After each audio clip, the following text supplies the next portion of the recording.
Hello বন্ধুরা, আজকে আমরা আবারও হাজির হয়েছি নতুন একটা চাকরির আপডেট নিয়ে।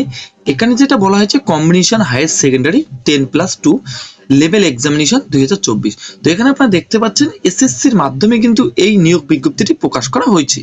এখানে যেটা বলা হয়েছে ডাটা এন্ট্রি সহ কিন্তু আলাদা আলাদা পদে এখানে নিয়োগ করা হচ্ছে।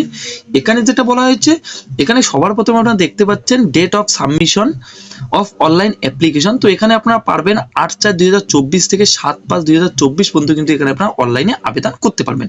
এখানে লাস্ট ডেট যেটা বলা হয়েছে রিসিভ জেনারেশনের যেটা লাস্ট ডেট বলা হয়েছে 7/5/2024, এবং এখানে লাস্ট ডেট যেটা বলা হয়েছে অ্যাপ্লিকেশন ফি জমা করার যেটা লাস্ট ডেট বলা হয়েছে 8/5/2024। তো সম্পূর্ণ কিন্তু এখানে নোটিফিকেশনে দেওয়া রয়েছে, আপনারা অবশ্যই নোটিফিকেশনটা একবার দেখে নিতে পারেন। তো আমরা এখানে আলোচনা করব মূলত কোন কোন পদে এখানে নিয়োগ করা হচ্ছে। তো এখানে সবার প্রথমে যেটা বলা হয়েছে পে স্কেল 1 নম্বরে যেটা বলা হয়েছে লোয়ার ডিভিশন ক্লার্ক। তো এখানে কিন্তু লোয়ার ডিভিশন ক্লার্ক পদে এখানে নিয়োগ করা হচ্ছে। এখানে যেটা বেতনের কথা বলা হয়েছে মূলত কিন্তু এখানে আপনাদের যেটা বেতন দেওয়া হবে লেভেল 2 অনুযায়ী কিন্তু এখানে আপনারা লেভেল 2 অনুযায়ী কিন্তু আপনাদের এখানে বেতনটা দিয়ে দেওয়া হবে। এখানে যেটা বলা হয়েছে মূলত কিন্তু 19,900 টাকা থেকে 63,200 টাকা পর্যন্ত কিন্তু এখানে আপনাদের বেতনটা দিয়ে দেওয়া হচ্ছে। এর পরবর্তীতে যেটা পদের নাম বলা হয়েছে ডাটা এন্ট্রি অপারেটর। তো ডিইও পদে যেটা আপনাদের বেতন দিয়ে দেওয়া হচ্ছে, এখানে যেটা বলা হয়েছে পে লেভেল 4 অনুযায়ী কিন্তু এখানে আপনাদের বেতনটা দিয়ে দেওয়া হবে। এখানে যেটা বলা হয়েছে 25,500 টাকা থেকে 81,100 টাকা পর্যন্ত কিন্তু এখানে আপনাদের বেতনটা দিয়ে দেওয়া হচ্ছে। তো শুরুতে কিন্তু আপনাদের বেতনটা খুব কম দেওয়া হচ্ছে 25,500 টাকা, সেটা কিন্তু পরবর্তী সময় আপনাদের বাড়তে বাড়তে 81,100 টাকা পর্যন্ত কিন্তু আপনাদের বেতনটা দিয়ে দেওয়া হবে। এর পরবর্তী যে পদের নাম বলা হয়েছে data entry operator grade A. তো এই পদে যেটা বেতনের কথা বলা হয়েছে 25,500 টাকা থেকে 81,100 টাকা। তো এখানে কিন্তু ডিও পদে যেটা রয়েছে সেখানে কিন্তু বেতনটা কিন্তু এই দুই পদের ক্ষেত্রে সেম বেতন এখানে বলা হয়েছে। এখানে যেটা আবেদন করার জন্য যেটা ওয়েবসাইটের কথা বলা হয়েছে, এখানে কিন্তু আপনারা দেখতে পাচ্ছেন এসএসসি যেটা অফিসিয়াল ওয়েবসাইট রয়েছে সেই অফিসিয়াল ওয়েবসাইটে ভিজিট করে কিন্তু আপনাদের আবেদন করতে হবে। তো কিভাবে আপনারা নিজের মোবাইল দিয়ে আবেদন করবেন, কিভাবে আপনারা অনলাইনে রেজিস্টার করবেন, সেই বিষয়ে সরাসরি আমি আপনাদেরকে নিজের মোবাইল দিয়ে দেখিয়ে দেব। এর পরবর্তীতে যেটা বলা হয়েছে বয়সের লিমিট বা কি বয়সের প্রার্থীরা এখানে আবেদন করতে পারবেন। তো এখানে যেটা বলা হয়েছে মূলত কিন্তু 18 থেকে 27 বছরের মধ্যে যারা রয়েছেন তারা কিন্তু এখানে আবেদন করতে পারবেন। এছাড়াও যেটা ক্যাটাগরি রয়েছে এসসি এসটি ওবিসি, সেই ক্যাটাগরি শ্রেণীর প্রার্থীরা কিন্তু এখানে বয়সের ছাড় আপনারা পেয়ে যাচ্ছেন। তো কোন ক্যাটাগরির জন্য কি বয়সের ছাড় রয়েছে সেই বিষয় নিয়ে আমরা একটু আলোচনা করব। তো এখানে সবার প্রথমে আপনারা দেখতে পাচ্ছেন কোড নম্বর যেটা বলা হয়েছে 01 ক্যাটাগরি, এখানে কি বয়সের এখানে ছাড় আপনারা পেয়ে যাচ্ছেন। এসসি এসটিদের ক্ষেত্রে যেটা বলা হয়েছে 5 বছর এখানে বয়সের ছাড় পেয়ে যাচ্ছে, এবং ওবিসি ক্যান্ডিডেট যারা রয়েছেন, তো যারা ওবিসি ক্যান্ডিডেট রয়েছেন তারা কিন্তু এখানে 3 বছর বয়সের ছাড় পেয়ে যাবেন। এর 3 নম্বর যেটা বলা হয়েছে পিডব্লিউবিডি আনরিজার্ভ যারা রয়েছেন, আনরিজার্ভের ক্ষেত্রে যেটা বলা হয়েছে 10 বছর আপনারা বয়সের ছাড় পেয়ে যাবেন, এবং পিডব্লিউবিডি ওবিসি ক্যান্ডিডেট যারা রয়েছেন তারা 13 বছর, এবং পিডব্লিউবিডি এসসি এসটি যে ক্যান্ডিডেট রয়েছেন তারা কিন্তু এখানে 15 বছর বয়সের ছাড় পেয়ে যাচ্ছেন। এছাড়া এখানে যেটা বলা হয়েছে, এখানে যেটা এক্স সার্ভিসম্যান রয়েছেন, তো এক্স সার্ভিসম্যানের ক্ষেত্রে আপনারা এখানে দেখতে পাচ্ছেন কি বয়সের ছাড় রয়েছে, সম্পূর্ণ কিন্তু এখানে বিস্তারিত আপনারা পেয়ে যাবেন। এছাড়া আলাদা আলাদা ক্যাটাগরির জন্য কিন্তু এখানে আলাদা আলাদা বয়সের ছাড় আপনারা পেয়ে যাচ্ছেন। তো আপনারা অবশ্যই আবেদন করার আগে একবার নোটিফিকেশনটা দেখে নেবেন।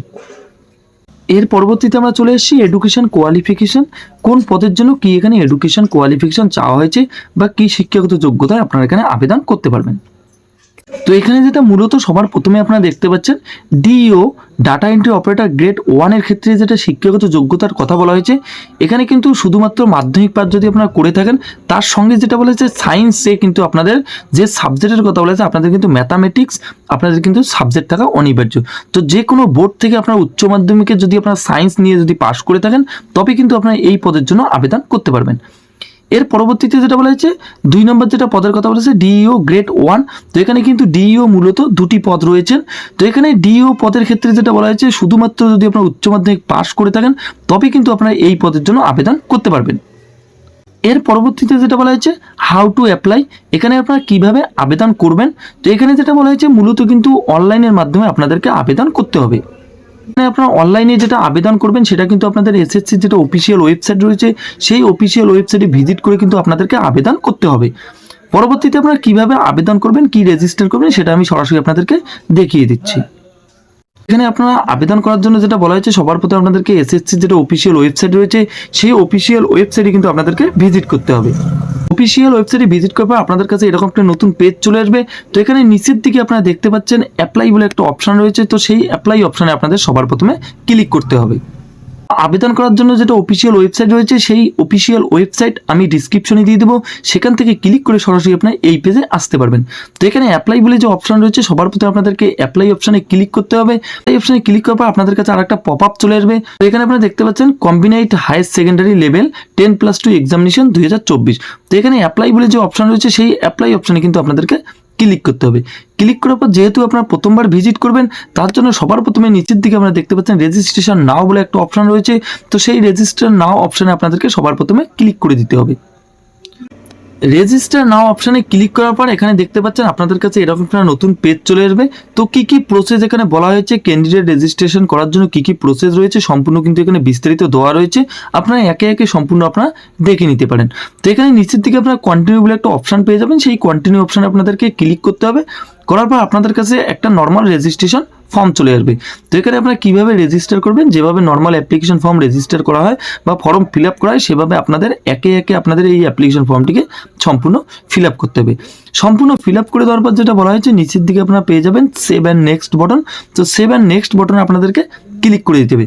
করার পর আপনাদের কাছে নতুন আরেকটা পেজ চলে আসবে।